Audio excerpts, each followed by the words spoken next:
welcome to this webinar about planning for Unit 2 in BJC. This webinar is basically going to just provide an overview of Unit 2 so that you are reminded of what's in this unit and what to expect. So here's the big picture of BJC Unit 2. The programming focus in Unit 2 is data abstraction, getting students to understand that we can use abstraction to package up our code in ways that make sense for our programs. So in Lab 2, they use constructors and selectors to make an abstract data type that keeps track of quiz items. Students will also continue to do things like make blocks that perform mathematical functions that will be useful in later projects. Students will work with local script variables and global variables. They'll be using lists and conditional statements and predicates. And students also have various opportunities to practice debugging, including a starter project in Lab 1 that has a bug in it that students will need to work with. This social implications focus for this unit is media sharing and copyright. Here's a little guide for pacing Unit 2. This unit takes about 12 to 21 days total. This is based on 45-minute class periods. You can see that there are 5 labs: games, making lists, making decisions, making computers do math, and then the social implications unit or lab, which is about copyrights. And then there are optional projects that are also included. So Lab 1 is called Games, and students actually work with 2 different games in this lab. So first, students build a number guessing game where the computer holds a secret number and the user, the player, is trying to guess that number. Students actually come back to this number guessing game later on in BJC in Unit 5, I believe. And so this just kind of previews that. Students will also revisit their Unit 1 Click Alonzo game. So the preparation, there's no special preparation needed before this lab. The key concepts in this lab are about script variables and global variables. One possible sticking point is finding and addressing the bug in the starter project on page 3. It can be a subtle bug for students, and so it's just something to talk with students about. And in terms of opportunities for success with this lab, there are many suggestions given for ways to extend both games. So for the number guessing game, students have lots of ways that they might think about giving feedback to the player about whether the number is too high or too low, or giving them multiple chances to guess. For the Click Alonzo game, it's about adding a scoring feature to that game. And so students might choose different ways to score the game. And because there are all these opportunities to extend the games, we just want to encourage all students to add a personal touch to these projects. Lab 2 is called Making Lists. In this lab, students learn about lists, first by looking at a shopping list app, and then making a quiz app. And this is where they're going to use that abstract data type, or ADT. Again, no special preparation needed. The key concepts here are list creation, mutation, and traversing lists. And students also build an abstract data type with constructors and selectors. One possible sticking point, there is a lot of reading and vocabulary on page 2 of this lab, which is it introduces the quiz app and kind of talks about one possible way they might do it, and then kind of in an alternative way that we're suggesting that uses this abstract data type, and there's vocabulary around this abstract data type, just something to look out for on page 2. And then opportunities for success, just reminding you that students have seen lists. They saw it in Unit 1. They used it in that gossip lab, but they didn't really go into details there. And so here they're building on that prior experience. So an opportunity for success might be to kind of draw on what students have already experienced and what students remember from that gossip lab. Lab 3 is called Making Decisions. In this lab, students build conditional statements and learn about predicates.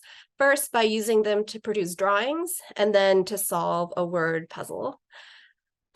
Preparation for this lab, just noting that pages 3 and 4 in this lab have large portions that are meant to be done off of the computer, or not necessarily off of the computer completely, but off of Snap. And so just be prepared for that. And then on page 6, you might choose to provide physical copies of the word puzzle, the crossword puzzle, or there's a link in the teacher guide where you can make your own word puzzle to give to students. So if that's something you want to do, you can explore that.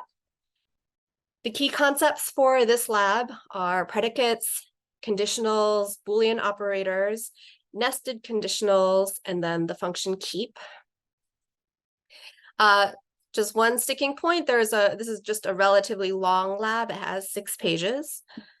And then opportunities for success.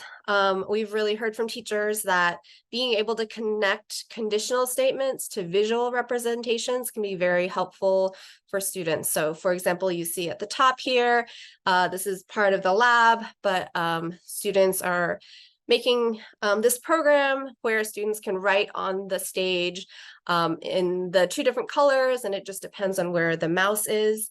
And so students can really visualize the difference between y being greater than 0, y being less than 0, and this helps them understand conditionals.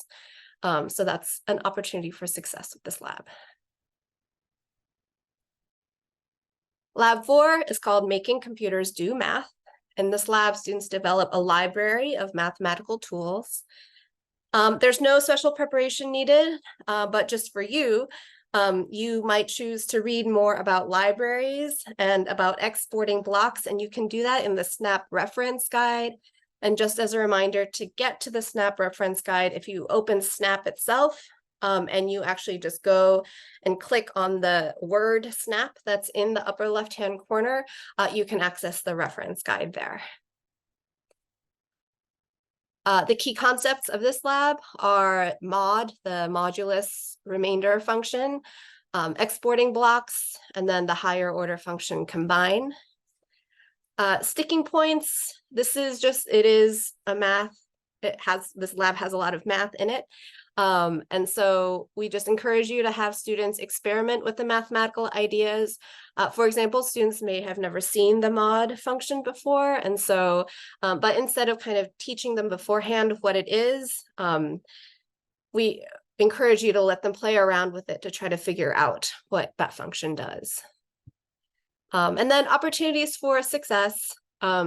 Students get to see how to use what they've made in future projects. And so this can be empowering to know that they are making something that they can reuse. They might even go back to previous projects and pick up things that they've made before because they see new uses for them, and being able to connect across projects can be a powerful experience for students as they make programs. All right, lab 5 is the social implications lab about copyrights. In this lab, students will learn about copyright, its history, and how technology reframes, reshapes copyright issues. So for preparation, just know that Blown to Bits actually is not required reading for students. There's no excerpts in the student pages in this lab. But you might consider reading sections of this book, especially chapter 6 of the book. And some page numbers are here for you. There's a section on page 195 called Automated Crimes, Automated Justice, about lawsuits that have been brought against individuals, and just some of the issues there.